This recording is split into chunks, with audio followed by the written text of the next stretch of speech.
Welcome to the Situation Corner. My name is Emmanuel Wawire, your host.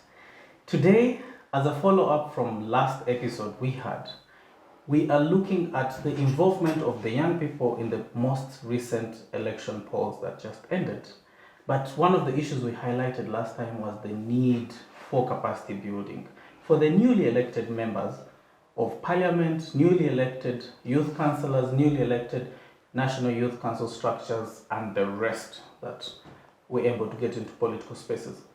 Before we go deep down into it, let's have a conversation about what young people, what the general community feels about the recently concluded elections. And today on the show, we have a guest. She is called Patricia, and she's one of the young people who have highly been involved in the political processes of these particular concluded elections. Welcome, Patricia. Thank you. Tell us more about yourself. My name is Maganda Patricia Gift, a young person working under the Monitoring and Evaluation Office at Faraja Africa Foundation. Thank you. Patricia, tell us more. You have been involved in electoral processes. Yes, please. What processes have you been involved in specifically? The processes I've been involved in, Faraja has a program. It's called Youth Engagement in Policy Advocacy, which program basically is more of a community-based approach that starts with collecting knowledge or mobilizing knowledge from the grassroots levels in the communities, and later connects to the National Youth Parliament, where we have policy engagement and advocacy programs, and then completes the process with key decision-making processes at the East African Youth Parliament. Do you think we had active participation of young people in the past elections? According to my observation, we had active participation of young people in the previous elections, 2021, and most of these young people were basically involved in the mobilization of votes for the different candidates. And as well, we realized that most of the young people were able to aspire for some of the positions, some of the leading positions.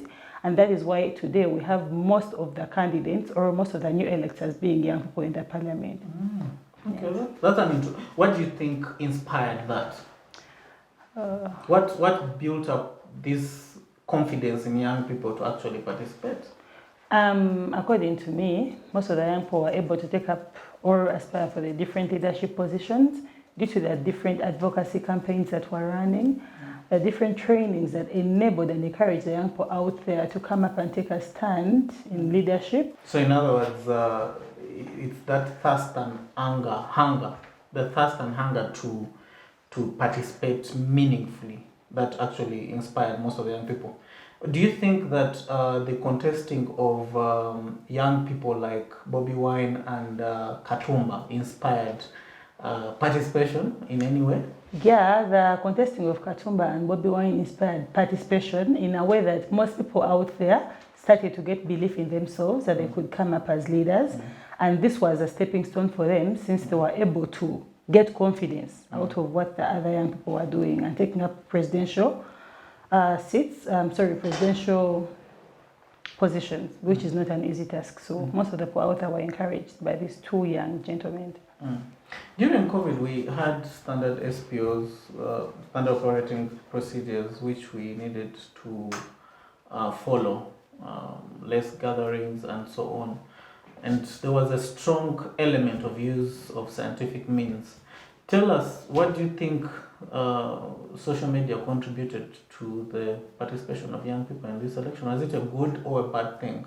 Social media was a good thing to the young people out there because it was a space for young people to express their views, their political ideologies, and put them out there for the rest of the world to see and take them on as leaders. And you find that most of these people, like the presidential candidates, since they were stopped from visiting most of the communities due to COVID-19, they were able to do most of their campaigns online, which enabled them generate a big number of masses to come and vote for them on that day. But one of the other things that we clearly saw on social media that was challenging was the issue or the big concern about fake news, which of course led to or perpetrated some of the violent acts of maybe young people, but also police. How do you think is the best way to cut down such instances, such challenges, both violence from the law enforcers and maybe violence tendencies from the young people themselves or the community, online community? I think one of the best ways to cut down such problems of having fake news and all those kind of things is basically what we are facing here is the fact that young people lack access to correct and accurate information since they overuse social media. So I believe training them, continuous training them in conflict resolution would be one of the major solutions to this problem. As you find that during those trainings, young people out there are taught how to differentiate between propaganda, between the fake and real news, which might help us curb violence in one way or the other. What role do you think government can play to increase access to information, especially on the things that they're doing? They're supposed to sensitize people on their roles and responsibilities in participating in the civic processes, because you find that most of these people are participating in violence because they did not actually know the exact processes followed. So the government should work hand in hand with the Electoral Commission to ensure that they are having proper procedures put out there for the young people. What role does the civil society and the media have in this to ensure that is also cut down as a challenge? The civil society organizations and the media are supposed to play a big role in ensuring that they work hand in hand with the government and the Electoral Commission to conduct different trainings and sensitizations to the different communities out there to ensure that people are able to participate meaningfully in these political processes and also be aware of their roles and responsibilities as citizens.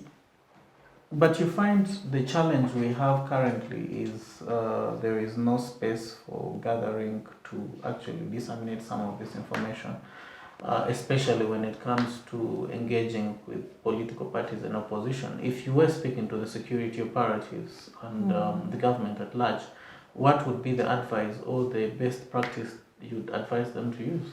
I would advise them to use social media by putting up social media campaigns and advocacy campaigns that are able to engage the communities or the young people out there to be able to disseminate some of the important key messages that they need to. All these things have been happening. They've been giving information on social media. Police has been giving briefs, don't do this, don't do that.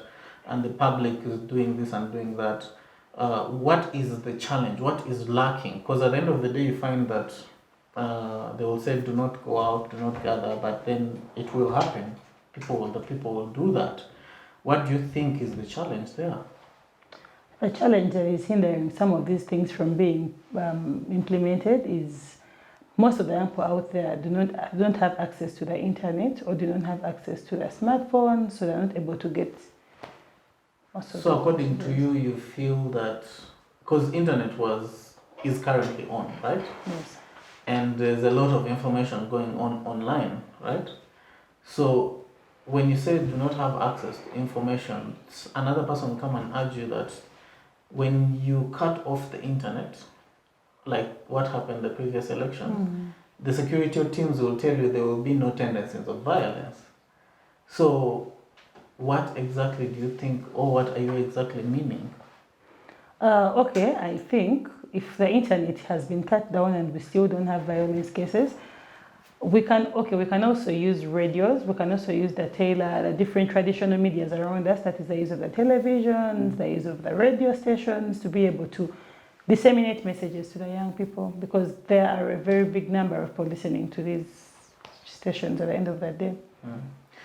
If you're given a chance to talk to the young people who are engaging in maybe acts of violence and so on, in as much the swearing in of the president, the inauguration of the president is coming up, what message would you give to the general public out there? To the general public out there, I would encourage us, especially the people in societies, and that is the young people who are always involved in violent cases, to reconcile and reunite as a team with their leaders and be able to accept the results that came out of the elections, so that they're able to work hand in hand and develop their communities. And particularly this goes out to the winning candidates and the losing candidates. Yeah, because you find that the supporters, who are the voters or the young people, are influenced actually by these candidates, and that's what brings about violence. So when we work together and reunite and reconcile, we are able to sit down, do roundtable discussions, for our common cause and develop our communities. Well, thank you, Patricia. We are coming to the end of our show today, but the key points and the keynote outs that are coming out on this is, as young people, as the community, let's seek to use diplomacy in engaging. Our message to the security operatives: let's ensure that we provide spaces for engagement. If we don't do that, you will find that it will be challenging to have young people or the community be able to shun away from finding ways to express themselves. And in the end, you'll find there will be a clash of interest. However, open up avenues for dialogue, open up avenues for engagement. When that happens, then it is easy to engage in different ways. As Patricia said, the most important thing is increasing access to information, and most importantly, ensuring that young people have capacity to differentiate between fake news and the reality. To our political leaders who went through and those ones who did not go through today, there is need for us to reconcile. There is need for us to have a voice of reason to ensure that the peace, the tranquility of our people, our communities is able to come back to normality and stability. Our encouragement is, let us take this time to build processes. Let us take this time to ensure that we recover from COVID challenges that affected our academics, affected our businesses and our livelihood day to day. But my message to civil society is, let's start now. Let's work together. Let's build the civic awareness of our communities, and most importantly, help tackle problems of our communities. Government, please provide an conducive environment, but do not censor. As we conclude, I want to say thank you for watching, and please do not forget to subscribe on YouTube, to follow us on Twitter, Facebook, and Instagram. I encourage you to invite your friends and join us in the next episode. Thank you.